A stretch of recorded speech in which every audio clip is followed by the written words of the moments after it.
And your book, The Politics of Vulnerability, How to Heal Muslim-Christian Relations in a Post-Christian America, which I enjoyed. I find it very insightful, in large part because my work now is trying to reduce American polarization. And you make numerous observations in the book about how we are more polarized than at any time since the Civil War, which I agree with.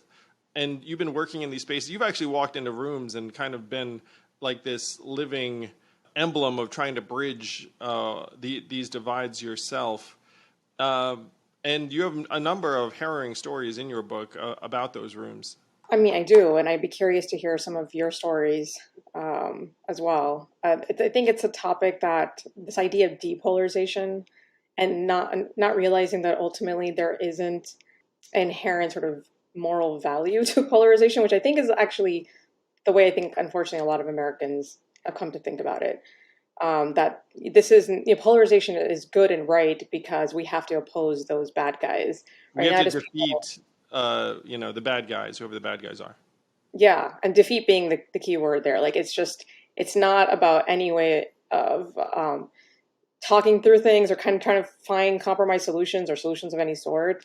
It seems the feedback I've gotten from people who are skeptical about my arguments is just there is no good there to be discovered, right? So I don't know why you, meaning me, keep insisting, or both of us, I guess, that there is something valuable in the other side, right? So the idea is not just that the other side is wrong, but that the other side is fundamentally immoral, evil, bigoted, so on and so forth. And if that's the way you're going to see your opponent, then it makes no sense to try to make peace. So certainly it creates uncomfortable encounters and situations in which someone like you or I are trying to offer another narrative.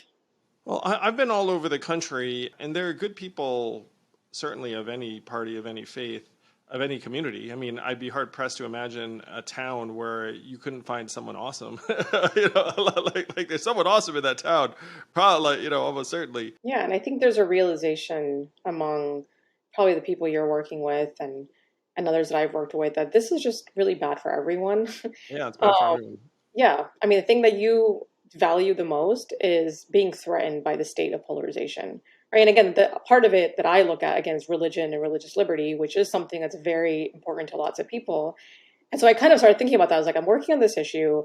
I realized that it's so important to both sets of groups I'm trying to bring together.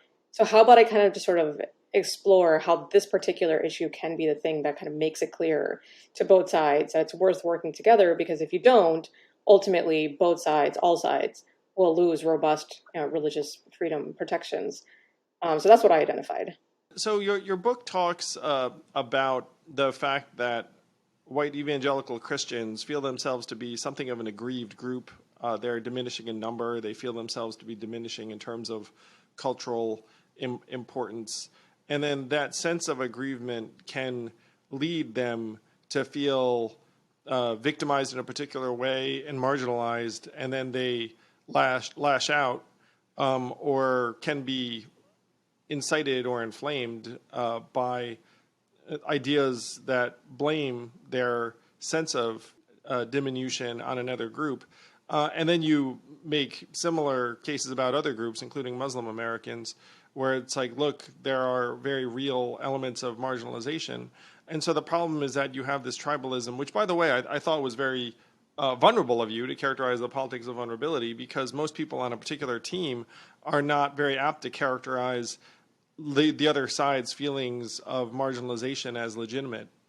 And that was the key sort of step I was offering in this book. Kind of like, can we get to the point where even if, because a lot of people kind of hear evangelicals or other white conservative Christians kind of make these claims about being victims in this country, and the response typically is you just roll your eyes, right? Like, it's just, give me a break. You have so much power. You were for a long, I mean, for most of American history and to some extent even today, a majority in this country. How could you ever claim victimization or minority status, right? So these groups also claim minority status based on the unpopularity of their traditional beliefs. And I think, my response to that is just like, if you keep taking that approach, all you do is further exacerbate that sense of victimization, which continues to manifest in this form of just not even, I mean, the simplest, like the least worrisome version of it is that you just don't even acknowledge that other groups have real grievances. And I saw that time and again, kind of like a lot of commentary, a lot of people talking to that there's nothing really real that's bad that's happening to American Muslims. That's all just sort of Islamophobia, spelled, FAUX. And so it's like, well, if we can just get them to start to acknowledge that, that's like the first step. And the next step is to actually understand that there might be commonalities there. There might be some value in working with with and among these religious groups, because sometimes the feeling of vulnerability and grievance is very much shared. Hey YouTube, glad you're enjoying the podcast. If you really like it, hit subscribe, and then YouTube will notify you every time we have a bang up new guest. Thank you.